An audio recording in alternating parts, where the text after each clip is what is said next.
ಇನ್ನು ಸಿಪಿವೈ ಗೆಲುವಿಗೆ JDS BJP ಬೆಂಬಲ ಕಾರಣ ಅಂತ ಹೇಳಿರುವಂತ ಡಿಕೆ ಹೇಳಿಕೆಯನ್ನ ಬಿಜೆಪಿ ನಾಯಕರು ತಿರಸ್ಕರಿಸಿದ್ದಾರೆ. ಸಿಪಿವೈ ಗೆಲುವಿಗೆ ಜೆಡಿಎಸ್ ಬಿಜೆಪಿ ಬೆಂಬಲ ಕಾರಣವೆಂದು ಹೇಳಿದ ಡಿಕೆ ಹೇಳಿಕೆಗೆ ಈಗ ತಿರುಗೇಟು ಕೊಟ್ಟ ವಿಪಕ್ಷ ನಾಯಕ ಆರ್ ಅಶೋಕ್. ಡಿಸಿಎಂ ಡಿಕೆಶಿ ಹೇಳಿಕೆಗೆ ಆರ್ ಅಶೋಕರಿಂದ ತಿರುಗೇಟು. ಡಿಸಿಎಂ ಡಿಕೆ ಶಿವಕುಮಾರ್ ತಂದಿಕ್ಕುವ ಕೆಲಸ ಮಾಡಬಾರದು. ಜೆಡಿಎಸ್ ಬಿಜೆಪಿ ನಡುವೆ ಹೊಂದಾಣಿಕೆ ಇದೆ, ಸಮನ್ವಯತೆ ಇದೆ, ದೋಸ್ತಿಗಳ ನಡುವೆ ಯಾವುದೇ ಭಿನ್ನಾಭಿಪ್ರಾಯ ಇಲ್ಲ.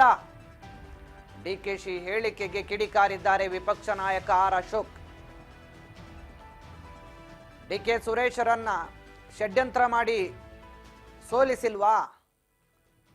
ಲೋಕಸಭೆಯ ಚುನಾವಣೆಯಲ್ಲಿ ಸೋಲಿಸಿಲ್ವಾ ನಾವು? ಅಶೋಕ್ಗೆ ಡಿಸಿಎಂ ಡಿಕೆ ಶಿವಕುಮಾರ್ ಟಾಂಗನ್ನು ಕೊಟ್ಟಿದ್ದಾರೆ.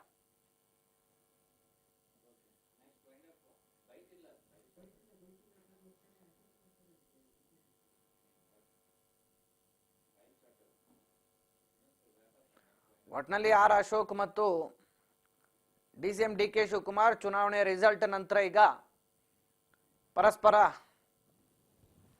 ಹೇಳಿಕೆ ಪ್ರತ್ಯುತ್ತರವನ್ನು ಕೊಡ್ತಾ ಇದ್ದಾರೆ. ಒಂದ್ ಕಡೆ ಆರ್ ಅಶೋಕ್ ಅವರು ನಾವು ಹಿಂದೆ ಲೋಕಸಭೆಯಲ್ಲಿ ನಿಮ್ಮ ತಮ್ಮನ್ನು ಸೋಲಿಸಿದೀವಿ, ಈಗ ನಮ್ಮನ್ನು ಸೋಲಿಸಿದಿರಿ ಬಿಡಿ, ಅದರಲ್ಲೇನು ದೊಡ್ಡದಿಲ್ಲ ಅಂತ ಹೇಳಿ ತಿರುಗೇಟ್ ಕೊಡ್ತಾ ಇದ್ದಾರೆ. ಇತ್ತ ಡಿಸಿಎಂ ಡಿಕೆ ಶಿವಕುಮಾರ್ ಮಾತ್ರ ನಮ್ಮ ಗೆಲುವಿಗೆ ಕಾರಣನೇ ಬಿಜೆಪಿ ಜೆಡಿಎಸ್ ಒಳಗೊಳಗೆ ಸಪೋರ್ಟ್ ಕೊಟ್ಟಿದ್ದಾರೆ ಅಂತ ಹೇಳೋ ಮೂಲಕ ಬಹಳ ದೊಡ್ಡ ಮಟ್ಟದಲ್ಲಿ ಒಂದು ಹೊಸ ಸಂಚಲನವನ್ನು